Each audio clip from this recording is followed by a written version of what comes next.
Right now, there are panels being chosen.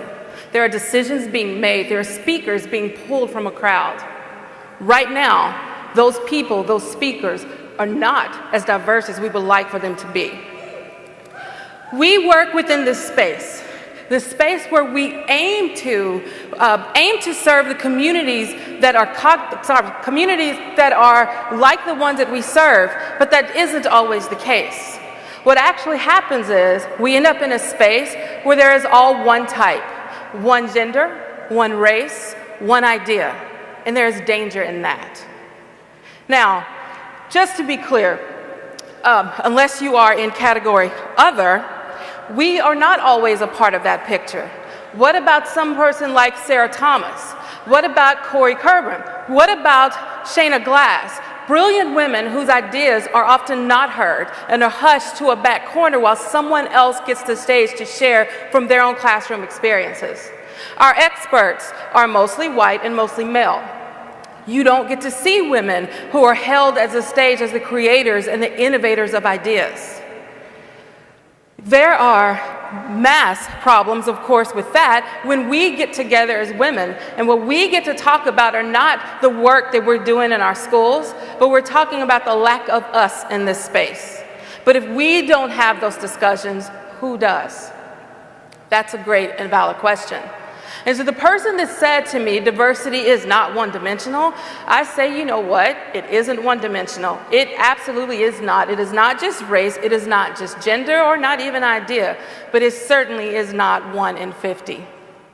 Because what happens is when we get together as learners in the spaces that we created, we all bring our experiences, backgrounds, and ideas into it. You get to hear how the influence of my culture has had on my classrooms, and you take that and you use that in yours. But when I am not there, when we are not there, then what? The reality is, what we've learned and what we've experienced influences how we think, and it has greater impact beyond the teachers. It definitely has impact on the students of color, the students who are girls, who want to create characters or stories from their own experiences, but they can't just use the character handed to them. They have to pay the extra in-app purchase in order to do that. What about the students who are wanting to pursue art, wanting to pursue STEM courses, but instead their technology is test-driven and remediation because we can't quite see that beyond color? What about our boys? Our boys that are walking into our classrooms in their hoodies and pants maybe hanging down a little bit low, seen as thugs instead of innovators. Their voices are a one-way trip to suspension instead of the ability to create the learning that they so desire. What if they were able to hear from the Ken Sheltons of this world, from the Jose Vilson who happened to create Educolor? What if they were able to hear from Chris Aviles? What would our teachers think when they see these boys? Maybe they could see these great people in them.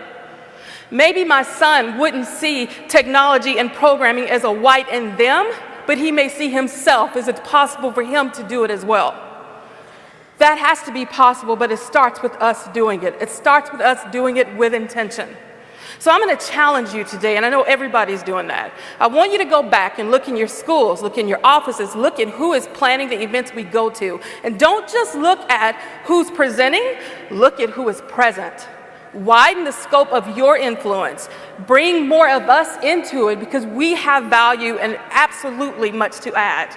Our girls need to see more women as leaders. They need to see themselves and the possibilities of who they become. We don't get to see that enough. Yes, there's a little bit of change, but not enough.